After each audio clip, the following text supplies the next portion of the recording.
Hey guys, what's up? This is a different video that we're doing here in Kansas City with Joe, one-on-one LEGO reviews, one-on-one, and Nick, Epic Nick 100. You guys might recognize these two, or at least their profile pictures on Skype, because I've had them in a few vlogs before, and they've also been in some Brick Fair footage. But Nick got on a plane from Virginia to Kansas City, and me and my family drove from Asheville, North Carolina, here to Kansas City. So we both went pretty far, halfway across the country, to get to this fool. Mine was less stressful. And yeah, we decided to make this our Batman v Superman trip so we could meet up, see the movie together that we've been waiting 3 years for. And now the day has finally come, and speaking of the number 3, we've seen it 3 times. We just got back from our 3rd showing, and to say the least, every single theater in Kansas City is miles better than anything I have in North Carolina. So, yeah, but this is going to be sort of like a MGF Extra exclusive, spoilers, all spoilers, like review, thoughts, video thing. I don't know, we haven't done this before, but we figure we're all here in person, and we're never going to have this weekend again, so might as well. We watch enough of these to know what to do. Yeah, we're not movie reviewers, we're just 3 very passionate, hardcore fans of DC. And I just realized we did not write down notes for this video, so you're going to have to bear with us. But, so yeah, after waiting for Batman v Superman for 3 years and following the production from Zack Snyder's occasional tweets to all the random press releases that would come out, to all the trailers and teasers that started back in 2015 and the IMAX event too that Joe went to and ended up getting an unlimited pass of free movies to. Yeah, and because, the way we're actually seeing ourselves. Joe has his IMAX poster there. Yeah, that's a whole other story. But the movie, Batman vs. Superman, Dawn of Justice. I'm still calling it Batman vs. Superman because I don't know, v Superman just never really stuck with me. That's just me, and it's really irrelevant. So, to start off, this being the sequel to Man of Steel that we've been waiting on for nearly 3 years, it will be in June, 3 years. It is, honestly, everything I was hoping for. And more, especially toward the end. I was not expecting the 3rd act to be as good as it was. But Ben Affleck as Batman, when he was cast, we were all like, well, not you guys, but me. I was like, I don't know, man. That was not exactly anyone I was considering would be the new Batman, but I guess it'll work. I know you guys were like totally sold on it, right? Yeah, because I just watched Argo and The Town. I liked the guy. And I knew Ben Affleck was a great actor, so I feel like he could be able to bring Batman to the big screen again. And I didn't remember Daredevil, so... I never saw it. I never saw it either. I never saw it, so I didn't care. Yeah, but then, I mean, then as casting rumors went on, you know, we got to Gal Gadot as Wonder Woman, and I was like, all right, well, I've never seen anything she's been in ever, and I honestly have never seen any Fast and Furious movie either. So, and I'm the only person here that can say that. But, so I wasn't familiar with her work. So, I mean, as soon as we saw her in costume, though, I mean, that was awesome. You know, at Comic-Con last year, that sold everyone, I think, on her being Wonder Woman, despite the annoying filter that was on that photo. But wasn't that Comic-Con 2014? Was it? Yeah, 2014. Oh, wow, God. The road to this movie Skype over for the road to this movie has been ridiculously long. And then Jesse Eisenberg cast as Lex Luthor was where I was kind of like, okay, no. Because at the time, I'm not sure if he grew 2 inches, but I swear I remember him being like, all right, he's 5'7", he doesn't really look like what I pictured to be Lex Luthor. And that's also because my image of Lex Luthor is kind of like the DC Online cinematic, you know, the animated series that he's in, you know, Unlimited, and then also like Young Justice. That's the Lex Luthor that I was hoping for, and that's not the one that they decided to go with in this movie, and that's perfectly fine because what Jesse Eisenberg did in this movie was amazing. But yeah, I just wanted to kind of like cover the road to this movie at least a little bit because all the secrecy that was surrounding Batman vs. Superman throughout all these years, figured it's something we should talk about rather than just going straight into the movie. But the movie, I would say, freaking lived up to everything that we were hoping for. Yeah. The intro, oh my god, the Metropolis intro. Holy crap, was that amazing. Seeing it from a different perspective and seeing Wayne Tower fall and Jack getting everyone out only to end up having to sacrifice himself because of that. and then he says, God, creator of heaven and earth, have mercy on my soul, and then he goes down in the building. That had such an emotional impact. And then moments like that, moments like the when he says save Martha as he's about to as Batman in the armored suit is about to stab him with the kryptonite spear, and then when Superman dies. The one thing about Zack Snyder, not only is he a visual director, not only can he nail these stories so well, but these stories are not only straightforward either, but the emotional impact. I mean, the bombing scene too. It's like, the Force Awakens. Star Wars is my world, but this movie, those scenes had more of an impact on me because they were done so well. And what did you guys think of all those like critical scenes that blended this movie together? I agree with a lot what you said. Like, he's amazing, like, as a visual director. And then just, like, the attention to details and stuff. Like, when you see Martha Wayne, like, on the ground after she's been shot, and you see, like, her pupil dilate, that was really cool. And you see the close-up of Thomas Wayne's face and saying, like, Martha or whatever. Then watching all the pearls just tumble in slow motion. All the close-ups and the detail shots that he does is amazing. What I really like about Zack Snyder is that he's not, Warner Brothers in general, they're not afraid to do their movies at night. Because personally, I guess it's just me in a lot of cases, but I really like it when superhero movies, at least their third acts take place at night. I just think it looks so much better, and I'm kind of hoping Infinity War will look like what this movie did for Marvel.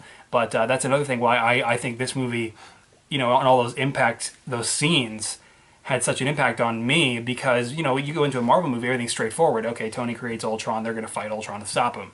This movie, you have no idea what's about to happen from one scene to the next. You have no idea what's going on. You can't even piece it together. You just know at one point Batman and Superman will fight and the Trinity will unite, but then when it all blends together the way it does and all the details hold all that together and you see what those details are, it is amazing. And, Ben Affleck, though, as Batman, holy shit. Good Lord, he nails it. His acting ability, this is the best I've ever seen him. I've seen a lot of Ben Affleck's movies. This is hands down the best performance I've ever seen him give. I haven't seen every movie he's been in, but this was pretty substantial. Everything about him. He is the definitive Batman. He does not have the kill rule anymore either. After being Batman for 20 years, what did you guys think of him just suddenly murdering all kinds of people, and especially the Winter Soldier actor with the Martha Wayne scene? Martha Kent, sorry, they have the same name. A lot of times that people died, it was their own faults. Yeah, it actually was. Like when the guy was about to throw the grenade at Batman, and then Batman throws he like kicks the dude that he had up, hung up on a string. He just kicks his body into the other dude to make him drop the grenade. But, I guess after being Batman for 20 years, he finally realized, okay, I can't let everyone live if they're going to do these things. This is necessary. This is their doing. Forcing his hand. Well, he's realized that, he said this, villains are like weeds. So, kill one or get one out, 3 more take its place, so... Kind of Hydra. He's kind of... But, yes, Henry Cavill continuing to play Superman... Oh my God, he was great. Especially the third act.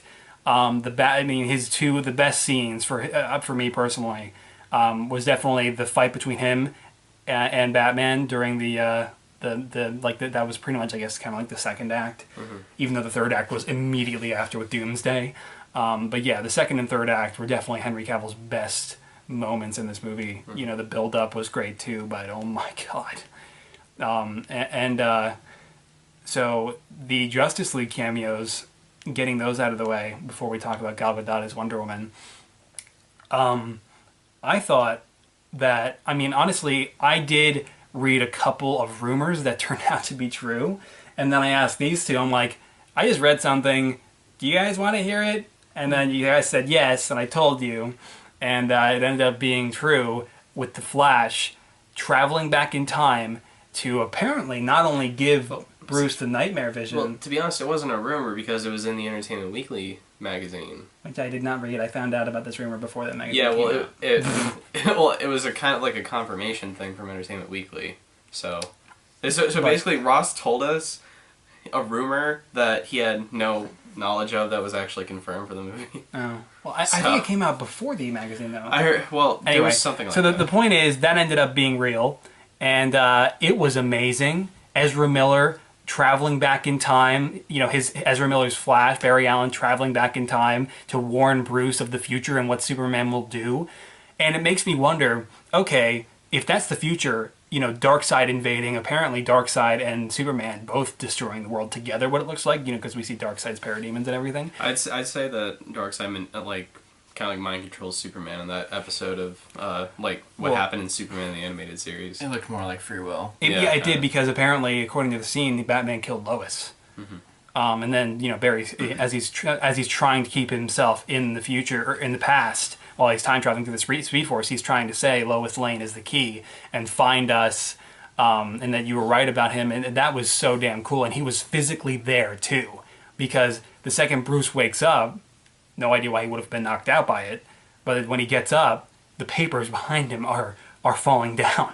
So Barry was physically there for a brief moment, and all the apocalyptic armor that he has was like being torn off of him, or maybe the armor that he had just to go through the Speed Force. Who knows? We don't know a lot about Ezra Miller's Flash yet, or what it takes to go through time. Yeah, and something about what Ross just said with the papers floating down. Ross missed that the first 2 times, and then I pointed it out to him when we saw it again today.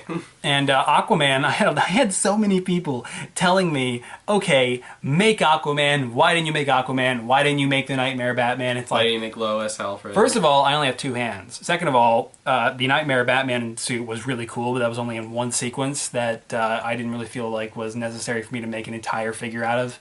And then Aquaman too.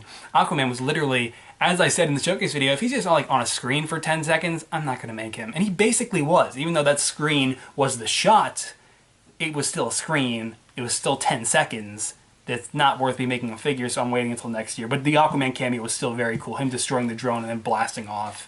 But it makes us wonder, why was Aquaman included in a lot of the promotional material, like the Funko figure? Let's go back a little bit. Okay, so you have Wonder Woman. She's on her computer, and she got the file from Batman, from Lex, and Lex has been compiling all this metahuman stuff. So she's going through it, so it's like a montage clip of her going through all these metahuman files, and she starts with the Flash. So that was pretty cool. It's lightning and how it affects, security feeds and stuff like that. And then you have the Aquaman one. Yeah. Because and that was another thing. The gas station scene, that rumor also ended up being true. And I was okay with that, because that wasn't the only cameo. The fact that we also got him legitimately time traveling, trying to warn Bruce of this future, which makes me wonder, now that he time traveled, was Barry warning him because this gets into a whole time travel thing. Was Barry warning him from the future, from his timeline, to kill Superman, because in his timeline, Batman never united with Superman and things just went awful. Things got bad really quick. And then if Barry traveled back in time, warned Bruce, made him aware of the Justice League, or, hinted at Lois Lane being in danger, all these different things, it makes you wonder, did he cause enough ripple effects to actually change the past? And now the DC Extended Universe is operating off of this new timeline that he has created, avoiding that dark future. So now a dark future will still happen, Darkseid will still come, but Superman will still be united with humanity. Yeah. They made that pretty obvious. So, I mean, that's what I think maybe possibly happened. Maybe by doing that, Barry did change the future in that scene. But, yes, now that we've gotten through the Justice League cameos, we've got to mention Cyborg. Cyborg at Star Labs. Cyborg at Star Labs. That was super cool. Did not expect to see that. Ray Fisher up on the giant board with all the wires. And then what was the alien artifact? So there was a name for it. We think it's a mother box. Yeah, from the comics. Apocalypse technology, stuff like that. But it's a box that creates boom tubes. Joe heard, what Silas Stone. And actually, speaking of Silas Stone, we didn't actually know that he was going to be in the movie. And we didn't hear anything about casting, and I hope he comes back for Justice League, because that'd be really cool to see. Yeah, and Ray Fisher, I mean, all he did was really just scream, but it was still very cool to see him actually like start to become cyborg. And then there was a lot of Dr. Pepper product placement in that shot. Oh my god, there's a whole funny, though. bottle, like I think it was like a whole case or a whole bottle of Dr. Pepper on the desk, and then he had like a can. He had a can. It's like, all right, we get it. I didn't see Batman on his can. No. So anyway, yeah, so now that we got into the Justice League cameos, going back to the actors, Gal Gadot as Wonder Woman. People have been saying that she didn't live up to it, that she's, that she was slightly disappointing, but it's like, the whole thing about that is she was amazing because what she had to work with was the intro to her character. She was this mysterious figure that messes with Bruce's plans and then suddenly ends up being some kind of other kind of being and shows up to help them fight Doomsday. That's all she was doing in this movie. Mm-hmm. She was not carrying her own movie. Mm-hmm. She was not with the rest of the Justice League. She was not playing off of the rest of the Justice League. She was just playing off Bruce, pretty much. She had like little to no interaction with Superman in this movie. No. They were just fighting together. They didn't talk to each other because he died. Yeah. So we'll cover that in a minute. Yeah, but she did really, really well with what she had, which was not a lot yet because they introduced her and set up her being in her own solo movie next year, and they even had a shot from her solo movie from next year from World War I from 1918 when Bruce finds out that she is some kind of metahuman, which they do refer to them as in Batman v Superman as well, and which was really, really cool. And then apparently Lex Luthor or whoever designed the symbols we saw, apparently I guess all the Justice League symbols are going to come from that LexCorp file that they were both that him and Bruce and Diana were messing around with. So that was really cool. And one thing about we got to talk about the fight. Yeah. The fight, and we're kind of bouncing all over this movie here because the bombing was before and all that stuff. I know. Mm-hmm. But the fight between Batman and Superman, it was amazing. The armored suit did not end up being laced with kryptonite. It was just the armored suit that he had already had, apparently, according to the tech manual for Batman v Superman. He had already built it like a long time ago for like riots and other things. So that was a cool tidbit, but he actually had like basically kryptonite smoke grenades after stealing the kryptonite from Lex, which Lex manipulated him into doing, and he also made a kryptonite spear using some massive laser to sharpen it. Yeah. And looked like something pulled out straight from the DC Universe Online cinematic. Yeah, and leading up to the fight, like the falsified text on each of Scoot McNairy's characters' checks, and that was all falsified by Lex. You made you let your family die. That did not end up being from Jason Todd. That did not end up being from the Joker, even though it looked like it. Mm-hmm. That ended up being from just this other character that was being coerced into basically being a suicide bomber, because then he gets bailed out of jail after vandalizing the Superman statue because he lost his legs. And then the whole bombing sequence happens, which was, by the way, even Joe said, very unnerving. Mm-hmm. Because, previously in the last scene, like 20, 30 minutes prior, you see Senator Finch says something to Lex when she blocks his import license for kryptonite when he gets a hold of it. She says, you can write Granny's sweet tea or Granny's peach tea. What she said is you can piss in a jar and call it Grandma's peach tea or something. Granny's sweet You can peach take a tea. jar of pee. Yeah. Basically. Take a jar and of then anyway, she's in the courtroom. When Superman walks into the Capitol, as we see in the trailer, she turns it around, notices something's wrong, looks at Superman, notices Lex is not there. Mercy Graves also notices it, who ends up dying too in this scene. And then the whole place just explodes. It just blows up. It's so sudden. The audience is laughing at the jar because, you see it at first and you just think, oh, well, maybe it's just a joke and he just put it there to screw her up and make her mess up and make herself look like a fool. Boom.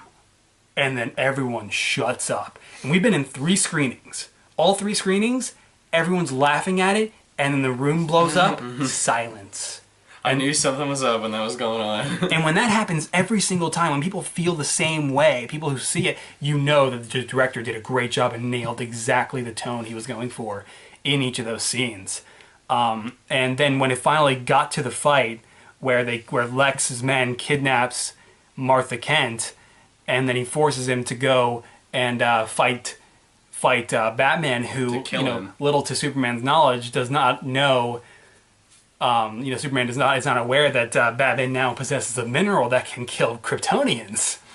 So Lex is setting him up for death. Basically, he gets over there. He's already got his contingency plan. He's already used kryptonite to peel off General Zod's fingerprints. He's already gotten into the Kryptonian scout ship. He's already learning about 100,000 other planets, and he's already setting up the birth of Doomsday as his backup plan while they're fighting. And this whole Martha Kent rescue situation thing is going on. But then you get to the fight, and it's done so well. It's only like 15 minutes, and I don't understand why people didn't like this film and thought that there was too much Justice League set up. First of all, there wasn't. It was actually very confined to their own separate scenes. And then second of all, they can't fight forever. They never did fight forever before forming the Justice League in any iteration of DC Comics. I mean, they might fight briefly, like they did in this movie for about 15 minutes, and then something happens. In this case, Lois intervenes in a very powerful scene. Oh my God.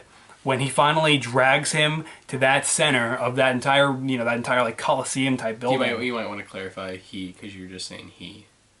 Batman. Yeah, Batman. Batman drags Superman. Well, this is for people who've seen the movie. Yeah. People are gonna watch it. They haven't seen it. Yeah. But That's your fault. Yep. Yeah. So anyway, when Batman You're an drags him into the center there, and he's got the kryptonite spear, and he's saying, your parents taught you that you're here for a reason, that you're here to do good. My parents taught me, die in the gutter. For no reason at all. I mean, it's so powerful. And then he says he's going to kill her, find him, save Martha. Mm-hmm. When he's got the kryptonite spear in Superman's face, and he scratches his face. And then, I mean, the look on Ben Affleck, the emotion Ben Affleck is giving, and then Lois is in the helicopter that Perry gives her, and then she runs in, intervenes. The shot looks so great, so amazing. It was just, in that moment, he was Batman. It was the best moment in the movie for me, was right there, because it was just the perfect contrast between the two actors giving their best performances. And the whole fight before it was amazing, and everything about it. I mean, what did you guys think about like all the setup and how he made like an arena out of like that abandoned area? Yeah, it was great. It's like he knew exactly where they would go, and to be honest, like I don't know if Batman just got lucky or he predicted that Superman would pick him up and happen to throw him in the exact same area where Batman would want him to go. Yeah, man. Yeah. But I mean, regardless, like the entire fight was choreographed so well. It was visually stunning and everything we were hoping for. I mean, it completely lived up to all of it, especially the end there. And then the rescue, the warehouse rescue, that was amazing. The first full-on fight. The first full-on scene where we see Batman just going at it, the Batmobile sequence where, like, before all of this, when he's stealing the kryptonite, that was incredible. The way they shot that with the real Batmobile, when Superman intervenes, and then it cuts to that whole scene of "Tell me, do you bleed?" There's so much to cover in this movie that it's like, God. Did you know that there's a portion of that movie that was filmed with a GoPro camera on the Batmobile?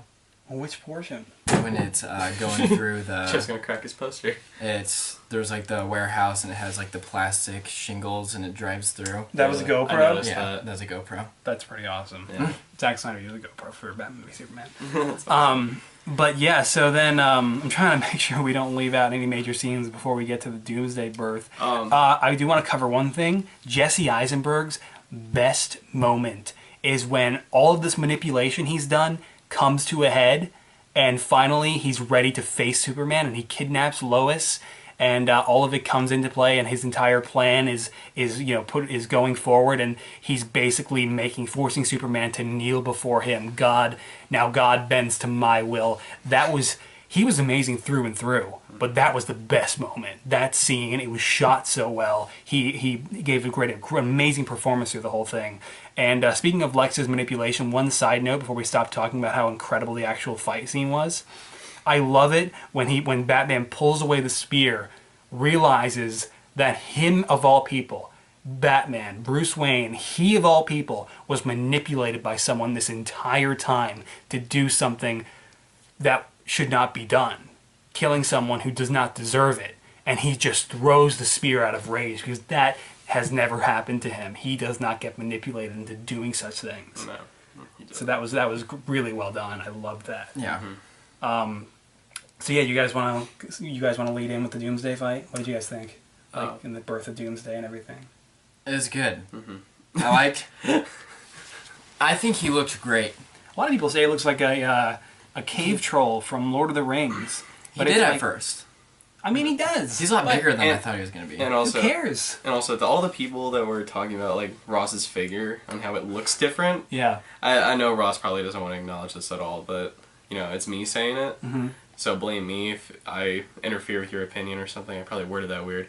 But Doomsday evolves throughout the entire fight. What Ross did for his figure was basically the best. He was like the best version that he could come up with because he only had one reference photo to do. Yeah, I pretty much base all of Doomsday off of those shots in the third trailer. And he basically just winged the rest of the figure. Speaking of trailers, before we keep talking about the Doomsday fight, holy shit, everything in the trailers, almost everything, I mean, was in the movie. And not just like, and everything, you know, like for the instance of Marvel movies, what you see in the trailers, usually you watch the movie and it'll be different cuts than what we see in the trailers. No, everything that we pretty much saw in the trailers for the most part was all the same cut, was all in the movie, but which was really cool. The thing about the trailers, though, it makes you feel like there are certain portions of the movie that you think would take place early on, but they take place in completely different sections most of the notable movie. one for me is when this is probably not yours, when Batman is like walking through the wreckage. Oh, that too. From the first teaser, I would have thought that was like maybe him looking around, you know, where he can, you know, do the fight with Superman or what have you. But no, that's at the very end of the movie. Superman's dead,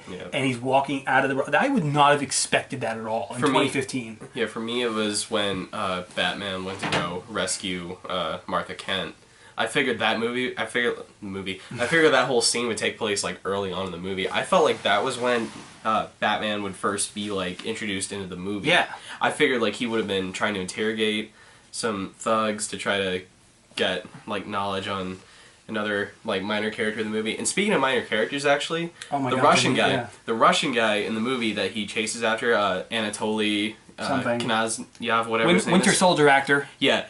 He's actually playing, his character is KG Beast, and we didn't actually figure that out until like today when we were looking through the art of the book. There was a rumor about his character, but we didn't actually know, and then we saw in the art of the book. Speaking of that bombing sequence, and we're going to get back to Doomsday in a second here, Mercy Graves died.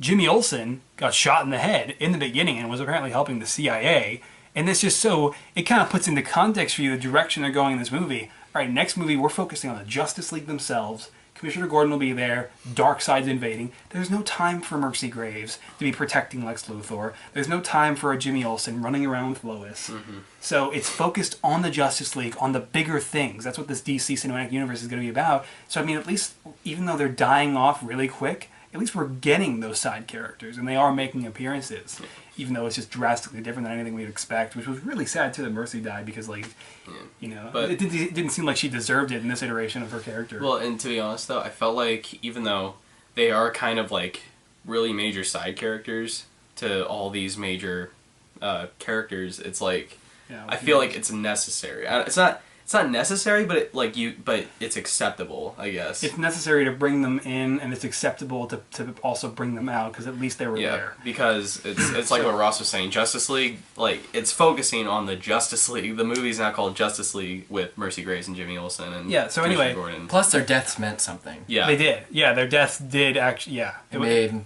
Lois have night terrors for Jimmy, and then it makes you feel how horrible Lex is. He just kills this girl that spends all day and night. And speaking of side characters, all right, we're going to get back to talking about Doomsday, but Perry White, arguably even better in Batman v Superman than he was in Man of Steel. I loved his line in Man of Steel. And Jenny. I loved his line in Man of Steel. Can you imagine how people on this planet would react if people like this, if people knew that a person like this was out there. You know, that line was great, but in Batman v Superman, he's funny. he's like crime wave in Gotham. Other news: water wet. Like I mean, that was good. Things like that. And then couple other side characters, Carol Ferris, who we could end up if they keep her going and they don't recast her for any reason. She also said recently on one of the premieres, she said that she hopes that her character appears in the Green Lantern reboot. Yeah, so it was great that the surviving Man of Steel side characters, Cardy and Hamilton, they're both gone, but Calvin Swanwick, he was back. That was great. Love that actor. He's awesome. He got a promotion. Yeah, and he had a pretty good role in this movie. Yeah. He wasn't just a cameo. I mean, I thought that was great. I was glad to have him back. And Secretary of Defense. And same as Carol Ferris. But yeah, okay. So back with Doomsday. Loved Doomsday. Did not care about its appearance. And don't say, oh, that's because you haven't read any iterations of comics or you haven't looked at any comics. No, it's simply because I can accept it for being in this more realistic universe that they are trying to create with these movies. And regardless of the similarities to a Lord of the Rings cave troll, as some people said, or how ridiculous he might look, he worked so well. The CGI was so great, and I don't understand why people would keep saying, oh, there's too much CGI in this movie. There's no way they could have made like an animatronic Doomsday, or really, I mean, watching the movie, every bit of CGI I saw was absolutely necessary. Yeah. And yeah, speaking of like my figure, yes, Doomsday was a little bit bigger than a big fig, but there's really nothing I could do about that. And then also, Doomsday, his arm getting sliced off by Wonder Woman. Speaking of which, how did Wonder Woman? I know her weapons are like basically powered by gods, right? Well, she also has super strength too. Right, but I mean, even Batman said only Kryptonian weapons can kill him or harm him. So Well, it didn't kill him. He evolved from it. Yeah. True. That's true. Yeah, but so it was still really, really cool how he grows, entire spiked arm. Actually, also too, after she cuts it off. Some of Lex's blood is in there too, so it's kind of like the human side, I guess. Yeah. He's extremely durable, but it's like he might still be vulnerable to wounds like that. Mm-hmm. So because when Lex cuts his hand, blood in my blood or whatever. Yeah, it was really cool how Doomsday was created in the remains of the Genesis chamber too, when the whole ship was operating at 37%, and the combination of human blood and Kryptonian blood, it just creates this ancient monster. Kryptonian deformity. Yeah, I wish they would have clarified what that was about. What they meant by that. Regardless. Details for the Regardless, I loved how Superman took Doomsday up into space, like not again. Yeah, he does not want to destroy He punched him like 3 times as far into space as he possibly could. Yeah. To keep him off the planet, and they nuked him, and you saw a shot straight out of Dark Knight Returns later on when Superman comes back from that nuke. Struck by a nuke. He's like all hollow and stuff like that. And then, and then you just see him slowly come back as the sun is there. You see him come back, the scar, the cut on his face that Batman made. Yeah, and just gone. But visually, all of this. Yeah. Holy shit. I really thought that the shot was cool, where you see just Superman's limp body floating in space, and then you see the sun. Yeah. So then when when the fight commences, and Wonder Woman shows up on getting off the Turkish Airlines plane, you see her entrance was perfect. Yeah. I think that was the best possible entrance. And then the music drops, and it's her theme. Yeah, her theme kicks in, and she goes at it. I just thought that she, in that scene, just watching the live-action Trinity for the first time, done so perfectly well, fighting Doomsday, I was just smiling, man. Yeah, and I'm not just saying that. I was literally in the theater just smiling. I was just so excited by what I was finally watching after waiting for 3 years almost. Well, for 3 years, most DC fans have been waiting their whole lives to see anything like that happen on the movie. Yeah. In the movies. And this is where haters will come in and say, oh, you've been waiting 3 years, we've been waiting longer. Well, yeah. I'm not going to say that I've been waiting, because honestly, up until the movie was announced, I never really thought of the idea of Batman fighting Superman. I was not as familiar. I was more of a Star Wars person before, you know, like the first Iron Man movie came out. And didn't you also say I was younger. Didn't you kind of say you also had more Marvel background? I guess. Um, Because I remember like you said something to me. I'm kind of like half-half, but that's totally irrelevant. Back to Doomsday again, guys. I know this video is like really shoddy, and like we're just basically giving our random thoughts. It wouldn't have been like this if we had notes. It wouldn't have been like this if we had a proper studio either. We're literally sitting on the floor in front of Joe's poster, which we had to take off the wall. And anyway, yeah. So then when the fight scene finally evolves and Lois is drowning, Superman goes, helps her, gets the spear, and flies it straight into Doomsday. Straight into Doomsday's, I guess his heart, his chest, that area, the abdomen. Not really abdomen, it was his chest. Okay. Actually, right before that happened, though, when Wonder Woman is holding Doomsday with her lasso and you see it glow, like we were all kind of wondering, you know, is she going to use her lasso in the movie? Because we've only seen her with her sword and shield. Yeah, it was only She's one useful shot. with all three I of her wasn't weapons. wondering, I knew it. Oh, then you see Batman. Then you see Batman like shoot the kryptonite his grenade. last kryptonite grenade. Then grenade. like it just zooms back on him. That was like a perfect transition. And then you see Superman just run in for the final blow. Yeah, the cinematography in Batman v Superman could not have been better. Oh my god. And this is when we emphasize on the fact that Zack Snyder is an amazing visual director. Yeah. He knows how people want to see something happen. And when Superman died, I was like, oh Wait, wow. She explained how he died. Yeah, well then he's holding the spear in Doomsday's chest, and then Doomsday uses his new spiked arm, his new which Ross thinks looks like a middle finger. It kind of does when he's first forming it. Doomsday grabs Superman and just rams it straight through his heart. So they both go together. Mm-hmm. So it's Wonder Woman's fault. Yeah. Yeah, she's the one that tripped. You know, like, No, like, she's the one that cut his hand off for him to grow that thing. Well, but then also... If he just had a normal hand... No, but she had him, like, restrained. She had him tied up. And, like, if the rubble... No, I meant she didn't cut off his hand and him grow that spike thing. Okay. He wouldn't have gotten stabbed. But also, even with that, she was also holding him back and, like, standing on, like, some rubble. And then, like, that, like, gave away and she fell and she lost her grip on Doomsday. God forbid. Yeah. So, then... Yeah, I was surprised they only used Lasso of Truth in one shot. That was surprising. Well, but it we're was probably still going to really see cool it. how they used it. We're going to see it coming to to glowing play. and everything. Yeah, we're going to see it probably a lot more in Wonder Woman, so... Yeah, and so... The death of Superman. When he died, though, I was like, oh wow, they actually did the thing. They let Doomsday kill Superman. And I was like, temporarily, there was not a second that went by where I was like, wow, they killed Superman. He's not going to be in Justice League. I mean, we knew, you know, he was going to get up at the very end of the movie. He was not, concept you know, and they're going through both funerals, both in Kansas where he grew up, and then the actual there was a funeral for Clark Kent and a funeral for Superman in Metropolis. You know, the whole deal. Well, one of them was in D.C. That was D.C. Yeah. There was no. That's right. And then they just probably had a memorial service at their... in Metropolis. The memorial service was in Metropolis. And that was really cool, too. And, I mean, the whole scene, everything, it's just... This entire movie was so incredible. And then, you know, at the very end when you see the soil rise above the coffin, then black screen, Batman v Superman, Dawn of Justice. And then also, actually, slightly right before that, you see... Like, this is immediately after the scene where, like, Superman gets stabbed. The shot is so cool because it's obviously really depressing, but it's really cool because you have Wonder Woman standing behind Lois crying over Superman's body, and you see Batman. Like, that whole shot right there zooming out is just amazing. And then also, after Clark's funeral, not Superman's, but Clark's back in Smallville, you see Batman and Wonder Woman talking, and then Batman says to her, I need you to help me find the other metahumans. Oh yeah, we need to be ready. They need to fight. And she's like, so why do they need to fight? And then Batman says, just a feeling.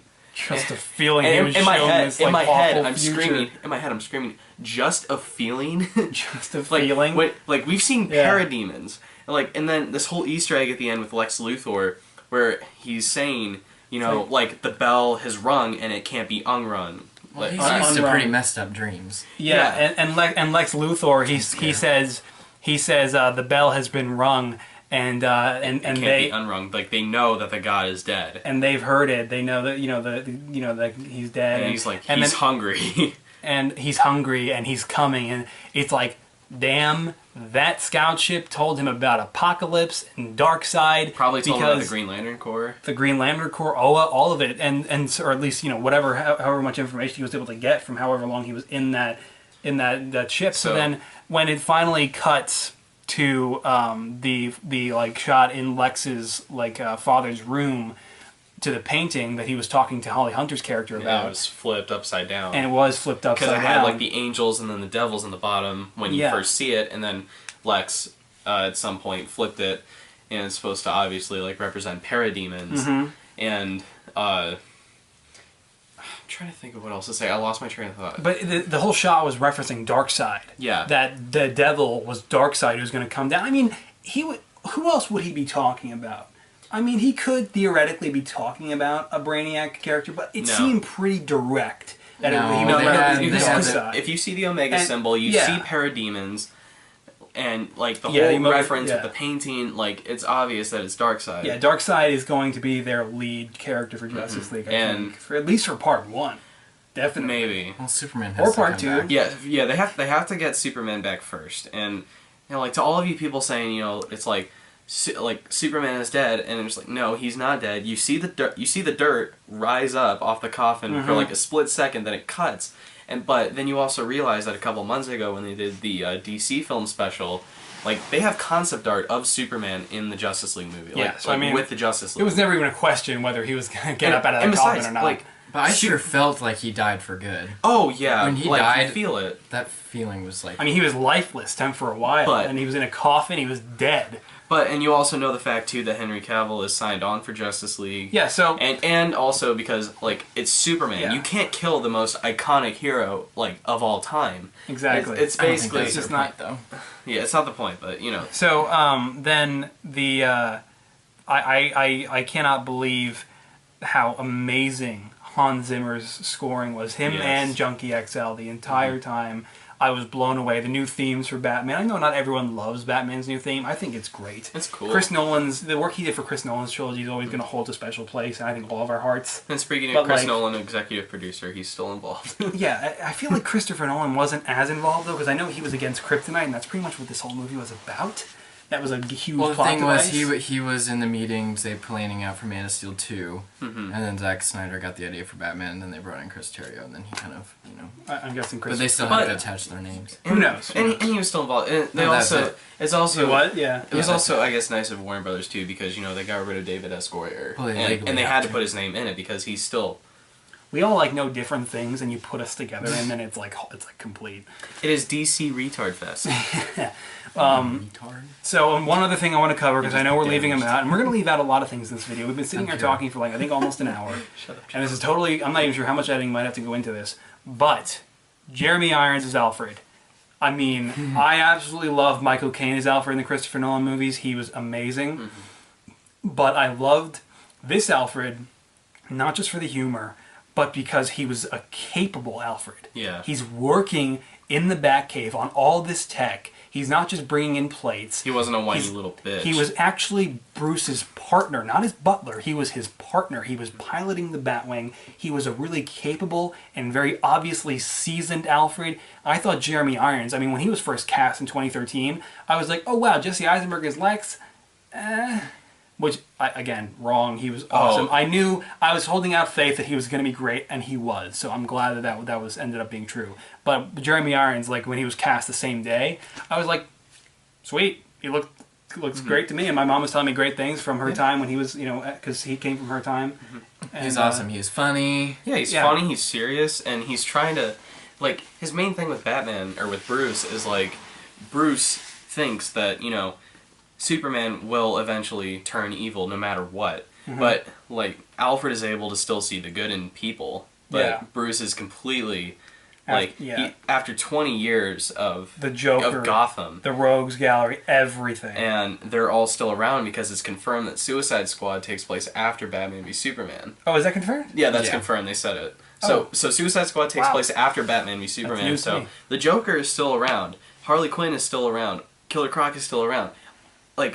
I guarantee you, another good few, probably not a few, but several different people. And it was also confirmed that Batman is responsible. He was the one who put them all away. which is really cool. So after seeing this movie and Ben Affleck's incredible portrayal of Batman, I really hope we get a scene between him and Viola Davis as Amanda Waller, and they both are in a scene, and he's saying like in Suicide Squad, and he's like, you know, I'm going to hold you personally responsible for their actions. And I hope we get that. And I hope that they kind of pull inspiration from Justice League Unlimited, where like she knows his identity, like she knows She who calls he is. him Rich Boy and everything. Yeah, But I want this Batman movie. yeah, dude.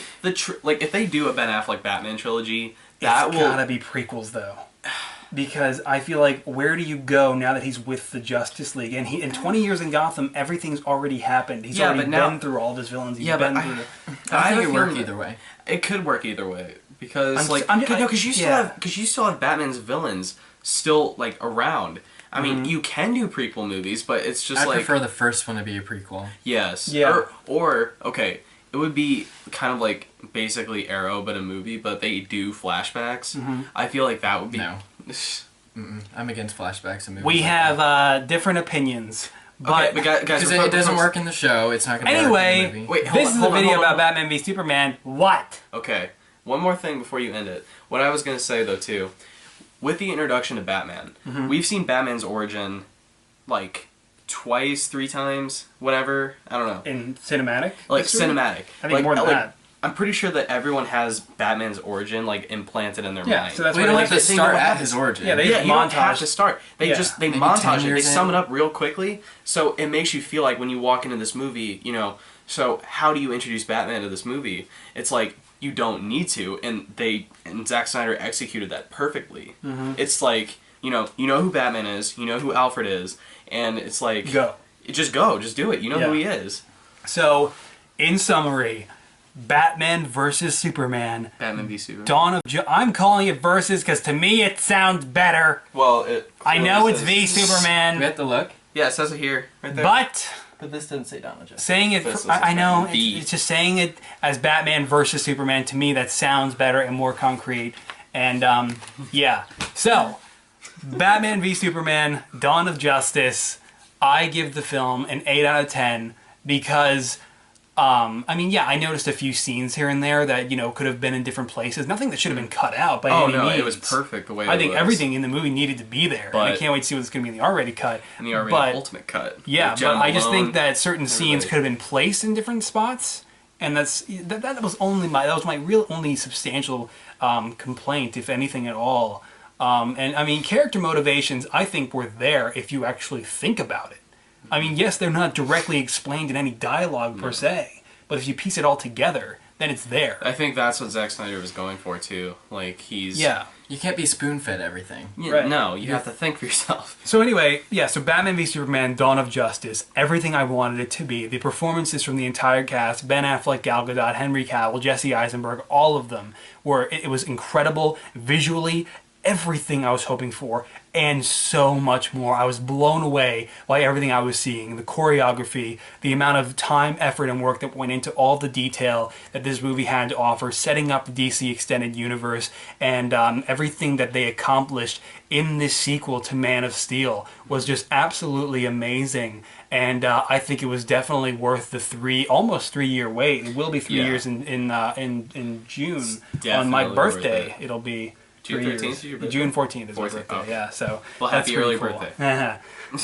So yeah, I can't believe it, guys. Batman vs Superman: Dawn of Justice is over, and now we just have to wait one short year before Justice League when they all finally assemble. And that's Do we get awesome. our ratings? Yeah, go. I was getting to it. I was gonna forget these two. Yeah, go. When I first saw the movie, I gave it an 8.5. Now I'm going 9. Seeing it multiple times made it better. Okay. Yeah. And with me, I'm still keeping it because I've told 3 you guys times. this. I've had it set like a 9 out of 10 because it's like, sure, if you have no prior knowledge to this movie, if you're just a general moviegoer, I feel like it will be a little bit confusing to watch Yeah. because it jumps around, but it's like it is one of those movies that you need to see more than once. Like also for enjoyment, but also to understand it. But something I noticed, there's this older couple sitting next to me today, Yeah. and they seemed like the average moviegoer, and I was listening to them talk after the film, they're like, wow, that was pretty good. Yeah. I mean, and Zack Snyder, and I'm pretty sure what Zack Snyder was also going for too. This movie is meant for the audience. It's not meant for the critics, so don't listen to the reviews until you see the movie. The reviews are completely biased. They're all butthurt Marvel fanboys. They're bullshit. What did they want? They want, like, you have your hot They toys want up Batman there. and Superman to just be fighting for 2.5 hours, and they just want that. it to be all practical effects and no CGI whatsoever. They just want a complete fuckfest. Sorry, you can bleep that out. I probably will forget. So, anyway, yeah, guys, it's 2016 already.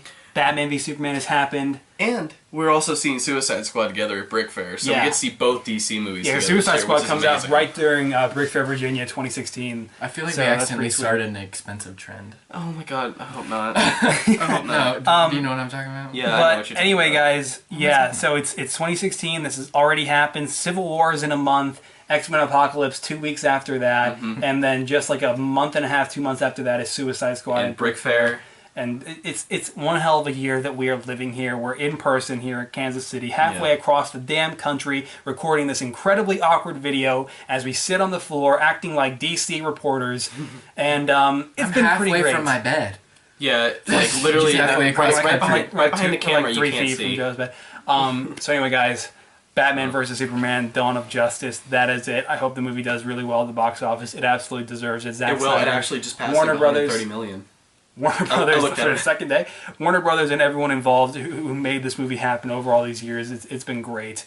And let us know what you guys think down in the comments of Batman v Superman: Dawn of Justice. Thank you so much for sticking around through the entirety of this incredibly awkward video of us sitting on the floor talking about the film. And We'll have to do this again for Suicide Squad. yeah, Yes. Oh my at god. Brick Fair. Oh my god. No idea how we're gonna set up a video because then everyone from this community is gonna be at Brick Fair, so that'll be interesting. How are we you- can keep it on the down low. We can keep it on the down. We'll low find between the out. three of us. It's not on the download anymore because we just mentioned it in this video. I might have to cut this out. But regardless, guys, Blur it out. that is it. And I'll see you guys in August for Suicide Squad. I gotta go get home and work on my Civil War figures. 'Cause I have a to go month home do and go that. back to school. Yeah, school too. That's I'm another thing. sad. Anyway, all right, guys. Batman v Superman: Dawn of Justice was amazing, and I'll see you guys later. Say bye. Bye. Bye. Time for our final dinner. Yep. Yeah. All right. Bye.